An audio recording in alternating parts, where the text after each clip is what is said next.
ሰላም ሰላም የአባቴ ብሩካን ቅዱሳን ወገኖቼ እህቶች ወንድሞች በዓለም ዙሪያ ያላችሁ ሰላምታዬን አቀርብላችኋለሁ። እንዴት አላችሁልኝ?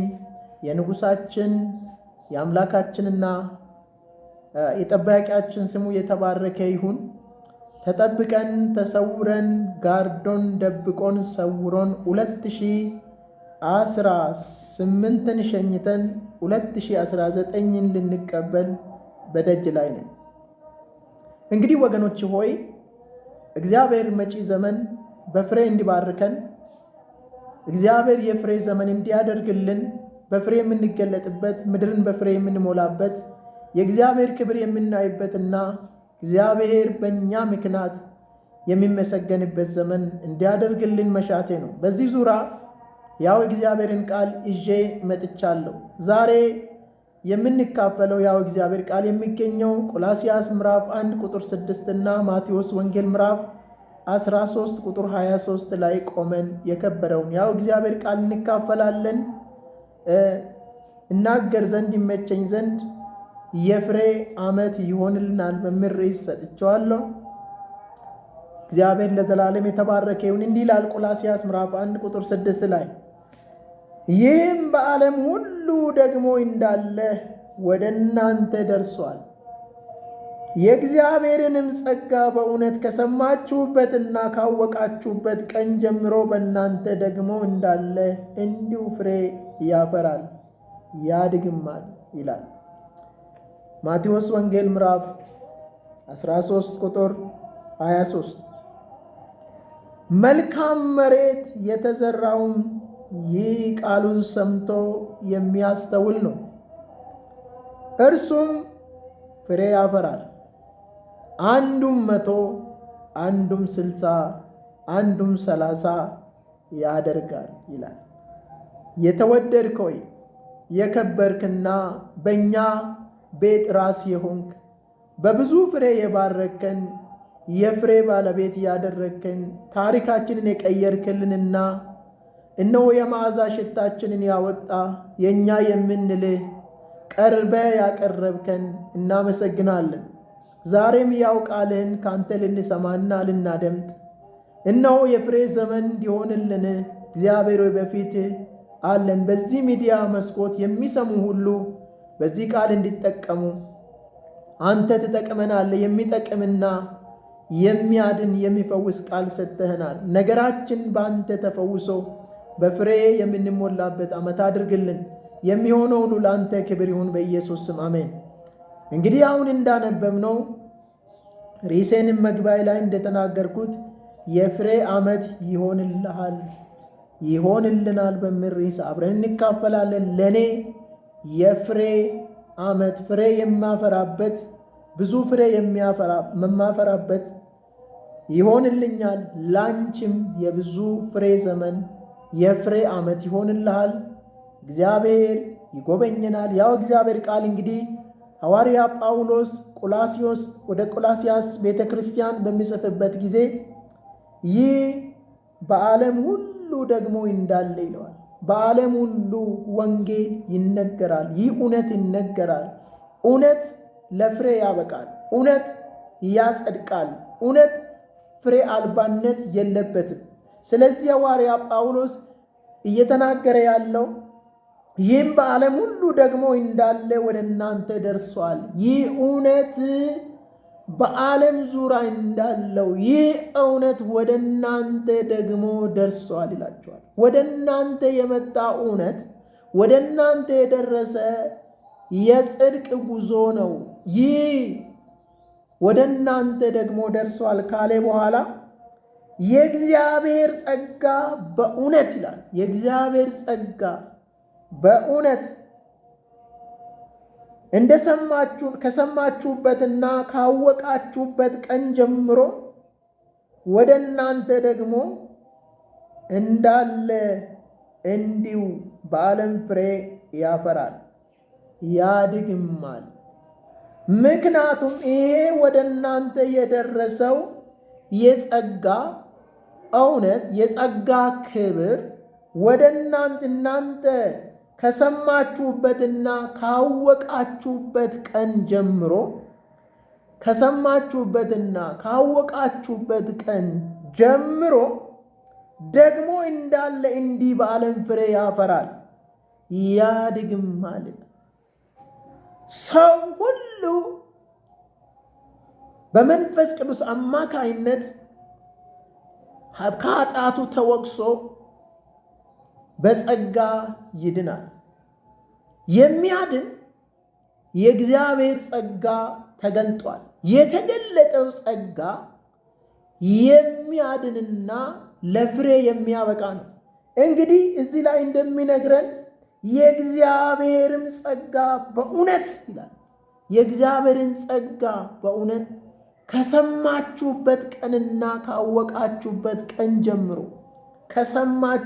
ካወቃችሁበት ቀን ጀምሮ እንዲሁ እንዳለ እንዲሁ በዓለም ፍሬ ያፈራል። በዓለም ፍሬ የሚያፈራ የፍሬ የጽድቅና ኩነኔ የሌለበት የጽድቅ ጉዞ፣ የጽድቅ ባለቤትነት ይሄንን በሕይወታችሁ ያደርገዋል። ምክንያቱም የእግዚአብሔር ጸጋ ተገልጧልና። እንዲሁ መጽሐፍ ቅዱሳችን ላይ ከዓለም ካለው ጋር ሲያነጻጽር ምሳሌ 12 ላይ የኃጥአን መንገድ ክፉዎች ወጥመድ ናት።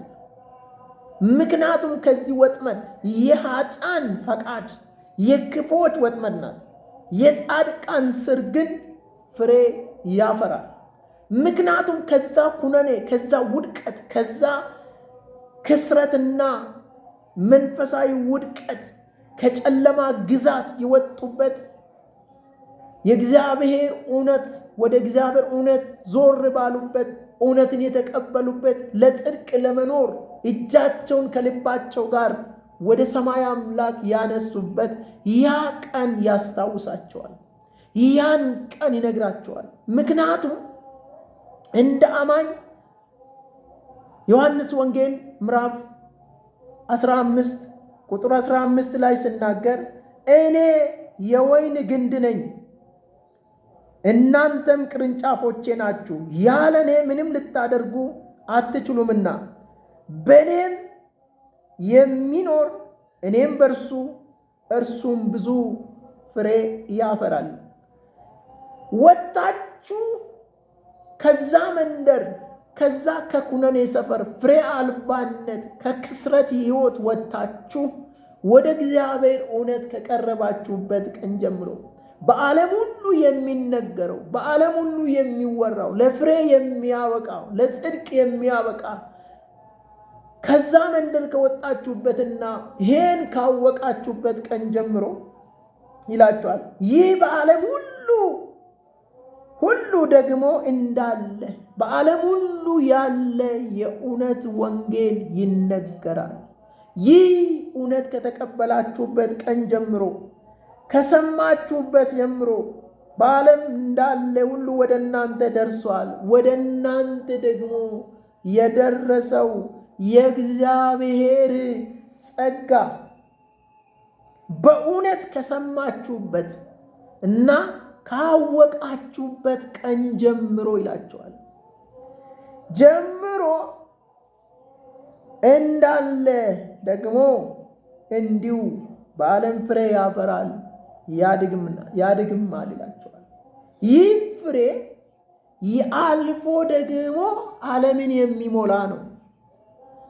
መጽሐፍ ቅዱሳችን ላይ ትንቢተ ኢሳይያስ ምዕራፍ 26 ቁጥር 6 ላይ በሚመጣ ዘመን ያዕቆብ ስር ይሰዳል፣ እስራኤልም ያብባል ይጨበጭብማል፣ ከፍሬያቸውም ዓለምን ፊት ይሞላሉ ይላል። የተወደዳችሁ በዓለም ዙሪያ ሆናችሁ በዚህ ሚዲያ መስኮት የእግዚአብሔርን እውነት የሚሰሙ ሁሉ እግዚአብሔር ለፍሬ ያበቃል። እግዚአብሔር ያልጎበኘ ማን ነው? ጌታ ታሪኩን ያልቀየረ ማን ነው? ቀና ያላደረገ ማን ነው? በሰው ተርታ ያላሰለፈ ማን ነው? ዛሬ አንዳንዶቻችን ከተራ ሰፈር አውጥቶን ታሪካችን በመልካም ተዘግቦልን ስማችን ተቀይሮ ታሪካችን ተቀይሮ እግዚአብሔር ያቆመን በብዙ ፍሬ የሞላን ዛሬ ወደ እርሱ ደግሞ ቀርበን ቀሪ ዘመናችን የበለጠ ፍሬ የምናፈራበት በመንፈሳዊ ነገራችን ተቀይሮ በፍሬ ምድሩን ፊት የምንሞላበት ከፍ የምንልበት ወደ እግዚአብሔር ሐሳብና ወደ እግዚአብሔር አጀንዳ ከምድር ስበት ከፍ ብለን በብዙ ፍሬ የምንገለጥበት ዓመት እንዲያደርግልን መሻቴ ነው። እኔ ሻለው በምድራዊም ነገር እግዚአብሔር ከተራ ስፍራ አንስቶኝ ዛሬ በብዙ ባርኮኛል። የተወደዳችሁ ዛሬ እግዚአብሔር በልጅ ባርኮኛል፣ በልጆች ባርኮኛል። እግዚአብሔር ሕይወቴን ቀይሯል። እግዚአብሔር በዙሪያ የሚያውቁ ሰዎች ምስክሮች ናቸው። እኔ እዚህ ደርሳለሁ ብዬ አላሰብኩም፣ ግን ይህ አምላክ መጥቶ ወዳለውበት መጥቶ እጄን ይዞኝ አክብሮኛል፣ በብዙ ፍሬ ሞልቶኛል። ዛሬ ልጆቼን ሳይ፣ ዛሬ አገልግሎቴን ሳይ፣ ዛሬ ዙሪያዬን ስቃኝ፣ የተወደዳችሁ ሆይ እግዚአብሔር በብዙ ፍሬ ሞልቶኛል። እናንተም ከዚህ ታሪክ የጎደላችሁ አይደላችሁ። ምክንያቱም እግዚአብሔር ባለ ታሪክ ያደርጋል።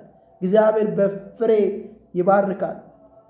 እንግዲህ ሐዋርያ ጳውሎስ የቆሮንቶስ ቤተክርስቲያንን የቆላስያስ ቤተክርስቲያንን በሚመክራቸው በደብዳቤ ወደ እነሱ መልእክቱን የሚልክበት ጊዜ ይህም በዓለም ሁሉ ነው ይላል። ይሄ ሁሉ በዓለም ሁሉ ደርሷል። የእግዚአብሔር ጸጋ በእውነት ከሰማችሁበትና ካወቃችሁበት ቀን ጀምሮ እናንተ ደግሞ እንዳለ እንዲሁ በዓለም ፍሬ ያፈራል፣ ያድግማል። በእናንተ ደግሞ ይሄ ፍሬ ይቀጥላል ይላቸዋል። በእናንተ ደግሞ የሚያቆም አይደለም። በዓለም ያለው ሁሉ ወደ እናንተ ደረሰ፣ የሚያቆም አይደለም። ታዲያ የተወደዳችሁ ሆይ ማቴዎስ ወንጌል ምዕራፍ 13 ቁጥር 23 ላይም የሚነግረን ሐሳብ ይሄ ነው። መልካም መሬት የተዘራውም ይህ ቃሉን ሰምቶ የሚያስተውል ነው። ቃሉን ሰምቶ የሚያስተውሉ በብዙ ፍሬ ይሞላሉ። ማስተዋላችንን የሰረቀ የእውነት ቃል ሰምተን ፍሬ እንዳናፈራበት አልፈን እንዳንድ በብዙ ፍሬ ምድሪቱን ገጽታ እንድንሞላ ያደረገን አንዱ ያለማስተዋል ነው። ምክንያቱም በዚህ ላይ መልካም መሬት ላይ የተዘራውም ይህ ቃሉን ሰምቶ የሚያስተውል ነው። ቃሉን ሰምቶ ይህ የምንድንበት ቃል፣ የእውነት ቃል፣ ለጽድቅ የሚያበቃው ቃል፣ መንገድን የሚከፍት ቃል፣ የዳንበት ቃል፣ የተፈወስንበት ቃል፣ ሄደን ብዙ ፍሬ ያፈራንበት ቃል፣ የተስፋ ቃል፣ የእውነት ቃል፣ የሕይወት ቃል፣ ይሄንን ሰምቶ የሚያስተውል ነው ካለ በኋላ እርሱም ብዙ ፍሬ ያፈራል። እሱም ብዙ ፍሬ ቃሉ ሰምቶ የሚያስተውል ያ ብዙ ፍሬ ያፈራል። የማስተዋል ዘመን ይሁንልን። የምናስተውልበት ቃሉን ሰምተን የምናስተውል አልፈን የምንነድበት ቃሉን ይዘን የምንወጣበት ቃሉን ይዘን የምንገባበት ቃሉን ይዘን ጸንተን የምንቆምበት ዘመን ያድርግልን። ይህም ቃሉን ሰምቶ የሚያስተውል ነው ካለ በኋላ ይቀጥልና እርሱም ፍሬ ያፈራል። አንዱም 100 አንዱም 60 አንዱም 30 ያደርጋል ይለናል። እንግዲህ የተወደዳችሁ በርዕሴም እንደተናገርኩት የፍሬ ዓመት ይሆንልናል። ሻሎም